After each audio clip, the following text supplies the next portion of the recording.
Dear friends, welcome back. In the previous video, in the part 3, we have seen the interest rate risk and the bond price. We concluded there that the time is predictable in a bond case, time is very much predictable, that is the maturity period, but the interest rate risk is unpredictable. And we have seen the interest rate risk characteristic with different how it reacts with different characteristics of the bond, like the maturity. So higher the maturity, higher the interest rate risk, lower the maturity, lower the interest rate risk. Similarly, we have seen for the coupon. High the coupon, low the interest rate risk, low the coupon, high the interest rate risk. So we have checked the price sensitivity of 5-year bond, 40-year bond. Similarly, we have checked for 10% coupon bond, 5% coupon bond. Now it's the turn for the last part of the chapter, that is corporate bonds.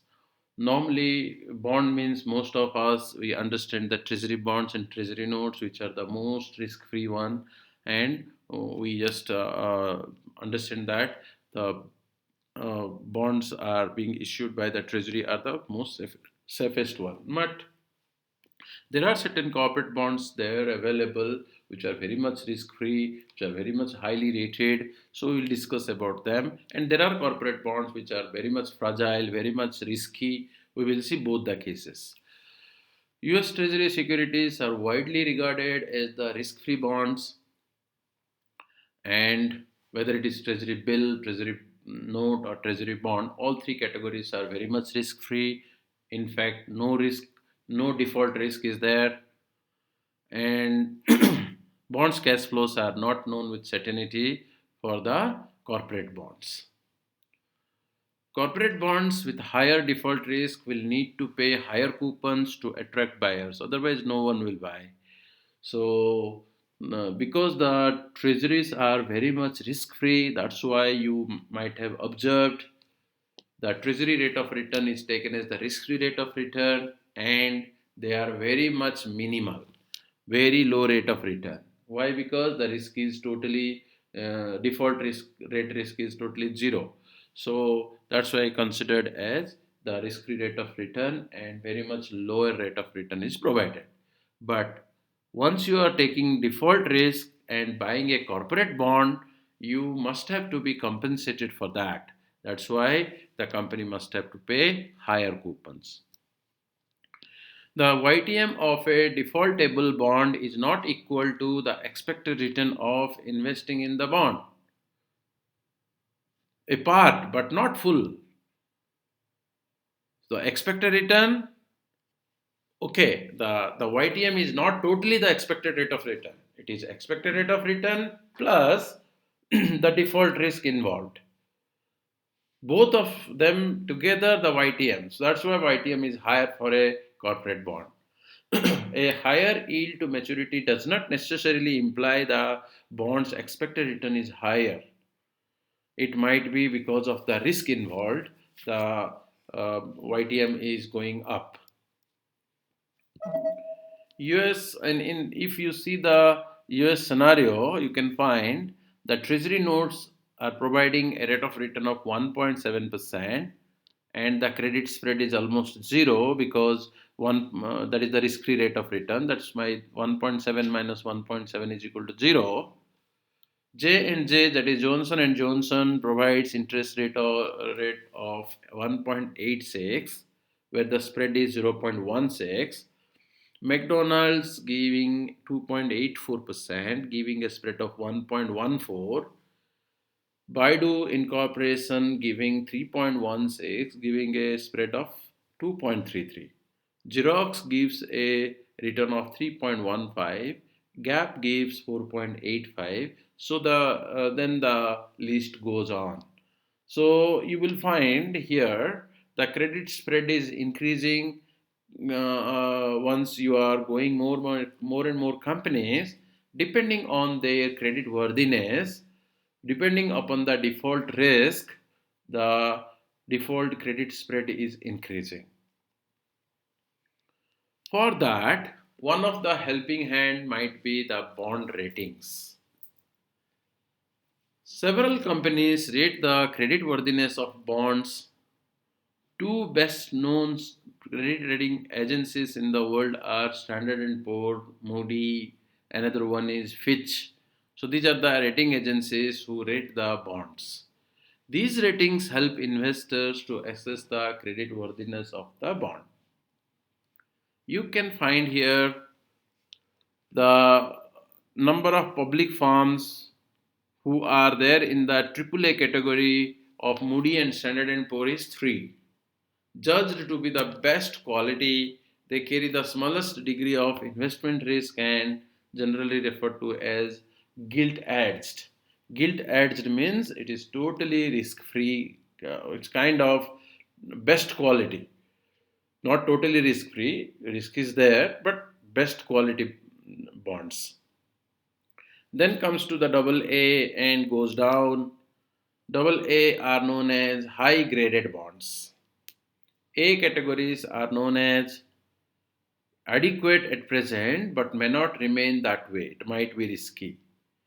Triple B and BAA categories are neither highly protected nor poorly secured. So, up to this is known as the investment grade bonds. Below this will be speculative bond or junk bonds. So BA, BB, B, CA, CCC, CC, CD, all these are, and you will see more number of companies are falling in this category. Less number of companies are falling in the AA and AAA category. So these categories in the second slide are all the three AAA rated companies are Microsoft, Johnson and Johnson, and ExxonMobil. However, ExxonMobil was downgraded at the end of April 2016, so it remains only two. So anything below the BBB category is considered as a risky bond or investment grade or speculative bond, and anything above this is taken as a highly secured bond or high grade bonds.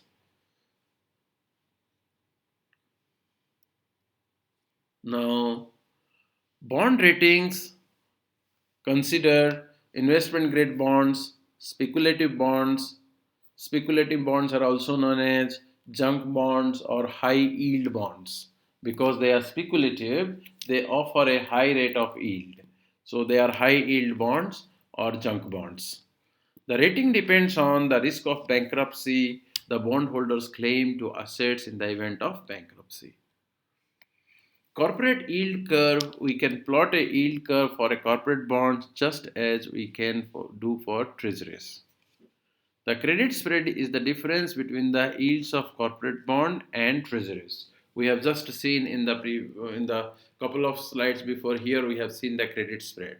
Credit spread is nothing but the interest rate offered by the bond minus the risk-free rate of return or the treasury note. Here 1.86 is the return minus 1.70 is equal to 0.16. For Xerox, 4.03 minus 1.70 is equal to 3.15, like that. So that credit spread is the difference between the yield of corporate bonds and treasuries.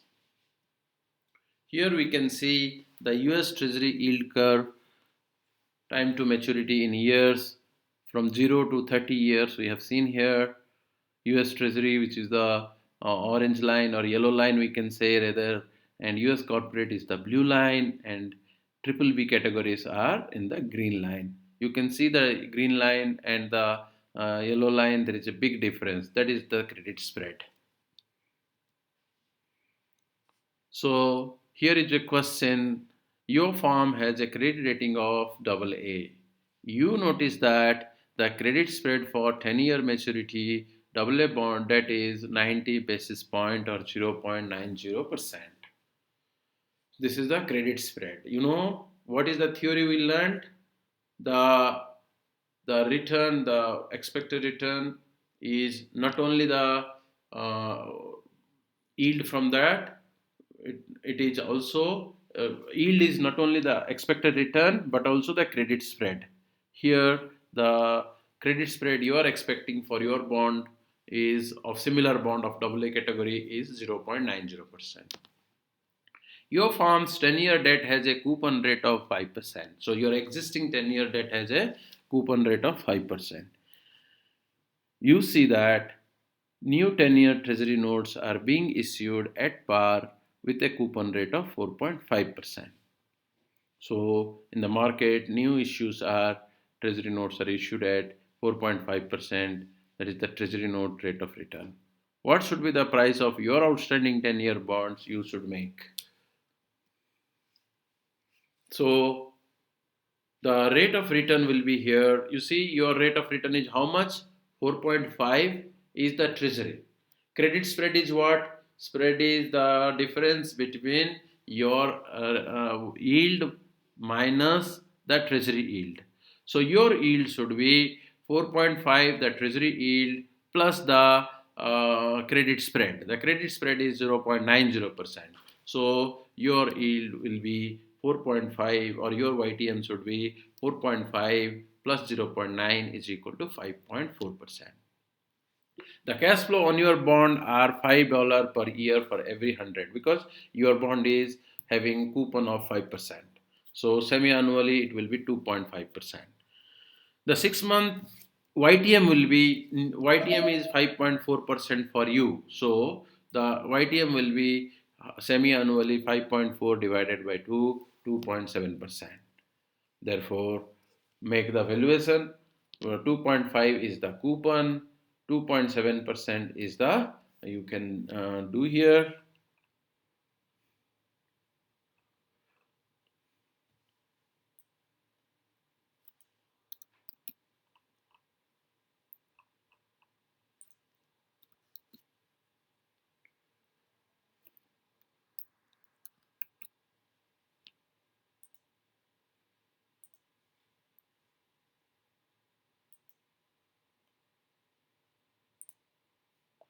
So here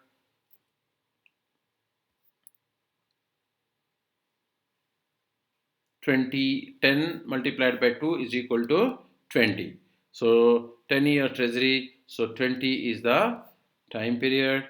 So make it 20 and your IY is 5.4 divided by 2. 2 point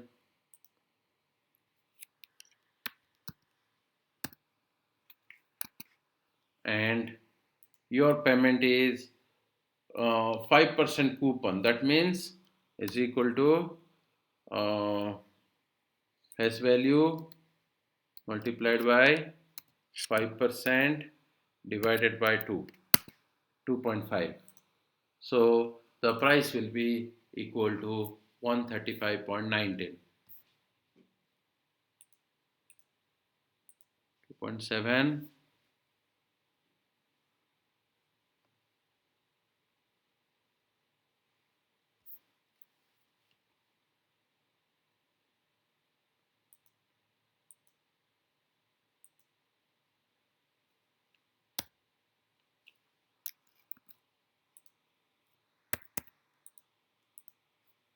is equal to present value. First is the rate is 2.7, number of periods 20, PMT 2.5, face value 100. So that will be 96.94.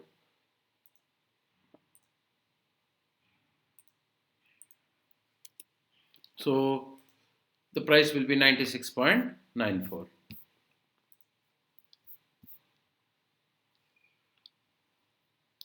This is the way we just see our rate of a coupon is 5% and the treasury rate is 4.5%.